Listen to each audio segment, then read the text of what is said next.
Assalamualaikum warahmatullahi wabarakatuh. Yang terhormat, Pak Geri Liston Putra, selaku dosen pengampu mata kuliah bangunan lepas pantai ini. Perkenalkan, nama saya Iko Septihardi. Pada kesempatan yang baik ini, saya akan mempresentasikan ujian akhir semester berupa mencari desain offshore platform yang pernah dibangun atau pernah didesain. Dalam hal ini, saya ke bagian FPSO atau Floating Production Storage and Offloading.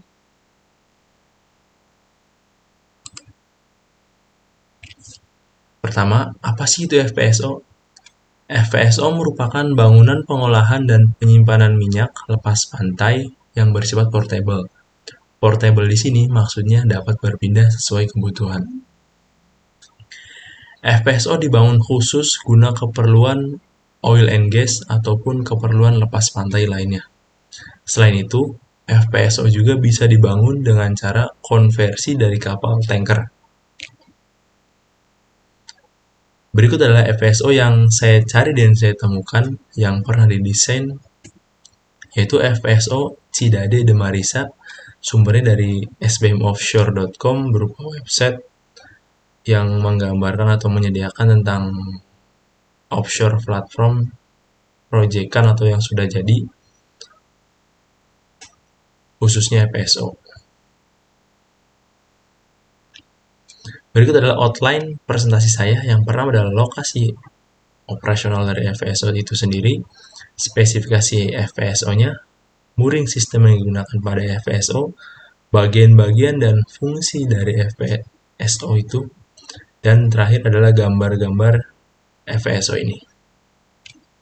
Yang pertama adalah lokasi FPSO Cidade de Marisa. FPSO Cidade de Marisa ini berlokasi di pantai timur Amerika Selatan dengan kondisi lingkungan berupa kecepatan atau gaya angin sebesar 4 skala Beaufort. Untuk lengkapnya berupa koordinat bujur atau lintangnya bisa dilihat di slide presentasi ini. Yang kedua ada spesifikasi FPSO Cidade de Marisa. FPSO ini size-nya atau ukurannya sebesar 308.492 DWT dengan kapasitas penyimpanan atau kapasitas storage sebesar 1.600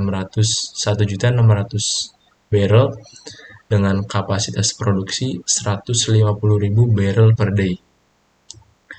FPSO ini bekerja atau beroperasi pada kedalaman 2130 atau 2120 meter dengan jumlah sumur produksi yaitu 16 sumur, jumlah riser ada 55, dan mooring sistem yang digunakan yaitu jenis sprit mooring.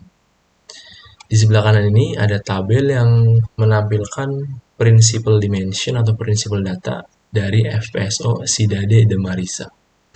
Ada IMO number, MMSI number, operating statusnya aktif, berbendera Panama dengan berat gross tonnage 168.407 tons dengan panjang 346 meter dengan lebar 58 meter, dibangun pada tahun 2000, dibangun oleh Hyundai Heavy Industry dari Korea Selatan. FPSO ini juga sudah di-approve oleh kelas yaitu Lloyd Shipping Register. Home port-nya ada di Panama. Untuk owner dan manajernya yaitu SBM Production Contractor Marley Switzerland. Yang ketiga ada sprit mooring system pada FPSO Cidade de Marisa. Mooring system yang digunakan pada FPSO ini yaitu mooring system yang konvensional atau umum, yaitu sprit mooring, berupa mooring yang diletakkan pada sisi FPSO. Di sini ada angka 4 kali 6 lines, artinya ini adalah spesifikasi mooring sistemnya, berupa 4 titik pada FPSO yang ditaruh atau dipasang mooring dengan 6 jumlah mooring lain pada setiap titiknya. Untuk sketsanya ada di sebelah kanan seperti ini. Jadi 4 titik dipasang mooring dengan setiap titik jumlahnya ada 6 mooring line, dan mooring line tersebut akan dikebawakan ditambat di dasar laut agar si FPSO ini tidak bergerak secara bebas. Yang keempat ada bagian-bagian dari FPSO Cidade de Marisa ini. Yang pertama ada flare stack atau riser. Riser ini merupakan komponen atau part yang penting dalam sebuah FPSO yang berfungsi untuk mentransmisikan crude oil dari unit pengeboran ke topside. Dalam riser ada unit pompa atau komponen pentingnya itu pompa yang berfungsi untuk mengalirkan si fluida berupa crude oil dari unit pengeboran ke topside. Next. Kedua ada separator. Separator ini fungsinya untuk memisahkan oil, gas, dan water yang terkandung dalam crude oil tersebut. Ada 3 komponen penting yang ada dalam separator. Yang pertama pompa, berupa pompa bisa sentrifugal atau aksial atau sesuai kebutuhan, atau pompa submersible atau lainnya yang untuk mengalirkan crude oil. Ada separator unit untuk memisahkan antara air, gas, dan oil. Dan yang terakhir ada heater berupa pemanas untuk mengatur suhu sehingga viskositas dari crude oil bisa diatur sehingga kapasitas produksi atau debit dari crude oil bisa diatur sesuai keinginan. Dari separator ini bakal keluar 3 jenis fluida, yaitu oil, gas, dan water, yang masing-masing akan menuju ke tempat yang berbeda untuk ditreatment. Yang pertama adalah oil.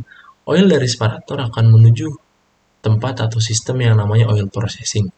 Di sini oil akan diproses menjadi barang atau produk jadi yang siap kita gunakan. Bisa berupa Pertamax, premium, dan lainnya. Setelah sudah berbentuk oil product akan disimpan pada cargo tank. Ada seawater treatment. Jadi dari separator selain oil ada water, yaitu seawater. Seawater akan masuk ke komponen namanya seawater treatment. Di situ seawater akan diproses atau ditreatment menjadi air tawar guna memenuhi kebutuhan air tawar dan air bersih di atas FPSO yang sedang beroperasi. Ada 2 komponen penting dalam seawater treatment. Yang pertama seawater filter untuk memfilter seawater dari benda-benda yang terkandung atau menyangkut di seawater.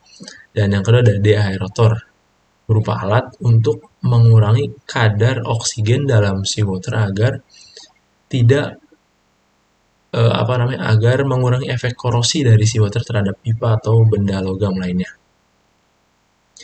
Yang ketiga, keluaran dari separator berupa gas, yang nantinya gas itu akan masuk ke buah sistem namanya gas treatment.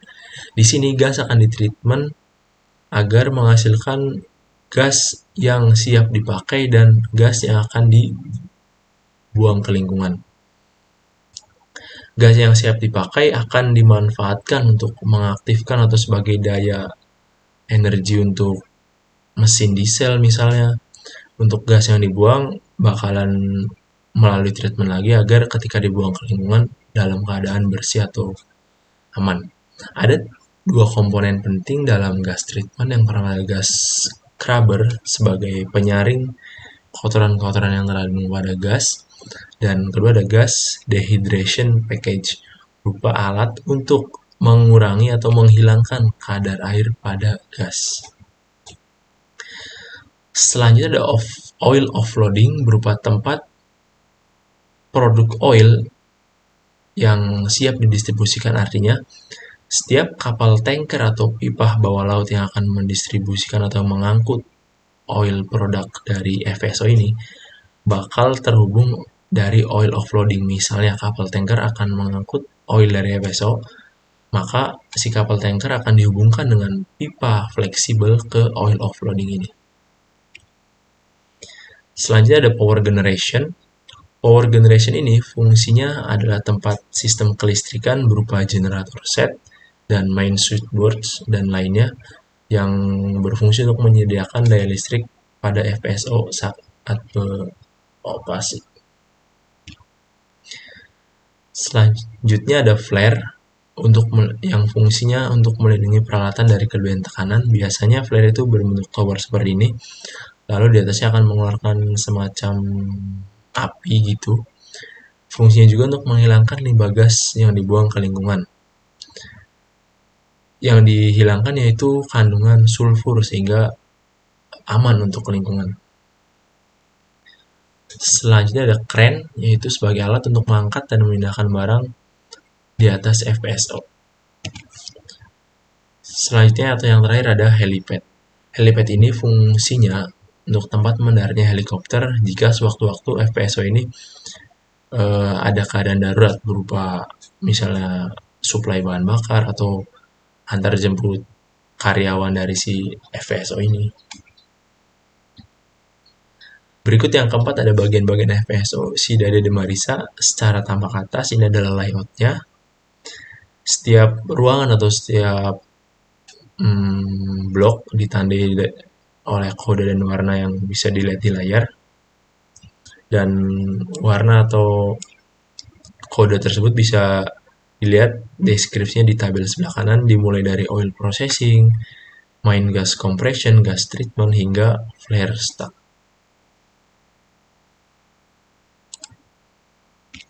Berikut adalah gambar-gambar dari FPSO Cidade de Marisa yang sedang beroperasi di tengah laut. Bisa dilihat di layar. Ini juga gambarnya.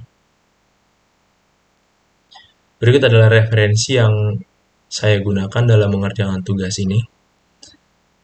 Sekian presentasi dari saya. Kurang dan lebih mohon maaf. Billahi taufiq walhidayah. Wassalamualaikum warahmatullahi wabarakatuh.